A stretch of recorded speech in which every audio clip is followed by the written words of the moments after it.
네, 안녕하세요. 서울병원 가정의학과 김성렬입니다. 저희 병원에서는 코로나가 발생한 이후부터 매년 코로나 관련 콘텐츠를 개발해서 유튜브에 올리는 일을 하고 있습니다.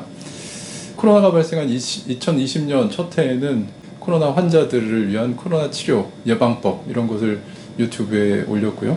작년에는 코로나 환자들이 궁금해하는 것들을 정리해서 올렸고, 그리고 3년째인 2022년 올해는 코로나 완치 후에 어떻게 건강해질 것인가, 후유증 관리를 중심으로 완치자들이 어떻게 건강해질까 하는 컨셉을 잡아서 유튜브에 올려보기로 했습니다.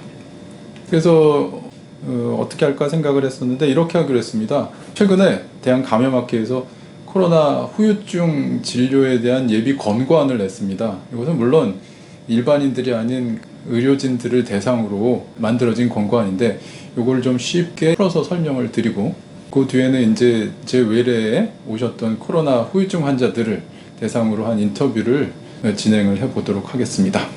그래서 오늘은 그 첫 번째 시간으로 대한감염학회에서 만든 만성 코로나19 증후군 진료 지침 예비 권고안 이제 시작을 해드리면, 현재 이제 코로나 후유증 환자가 상당히 많은데 코로나 후유증 환자를 어떻게 진료를 할 것인가에 대한 방법은 아직 확실하게 정해져 있는 것이 사실은 없습니다. 요 감염학회에서 이번에 발행한 지침은 예비 권고안입니다. 권고안. 아직 확정된 건 아니지만 1차적으로 만든 그런 권고안이 되겠습니다.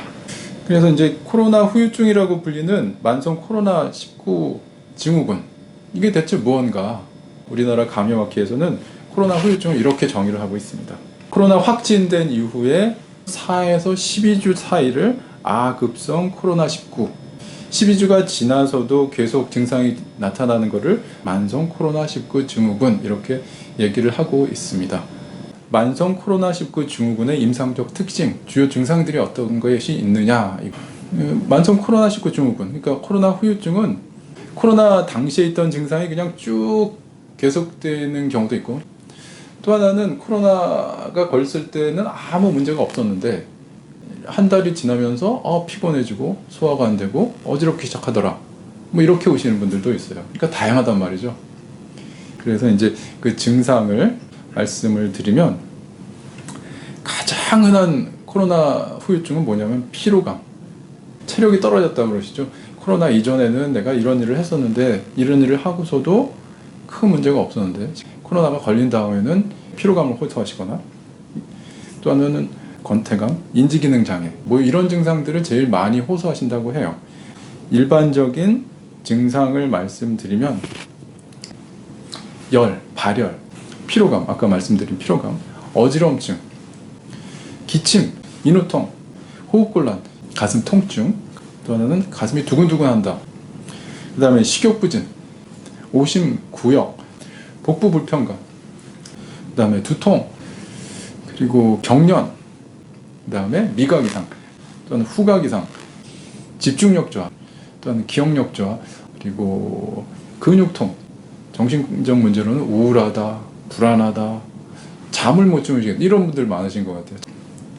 기타 증상으로는 이제 탈모, 또 발진, 이렇게 말씀하시는 분들이 있습니다. 지금 말씀하시는 것들이 만성 코로나19 증후군, 그러니까 코로나 후유증으로 이런 것이 나타날 수가 있습니다.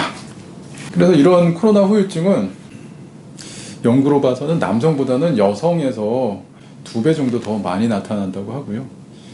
코로나를 중증으로 앓으셨던 분한테서 특히 잘 나타나는 것은 피로감이라고 합니다. 지금까지 대한감염학회에서 개발한 만성 코로나19 증후군 진료 지침 예비 권고안 이 앞부분을 말씀을 드렸습니다.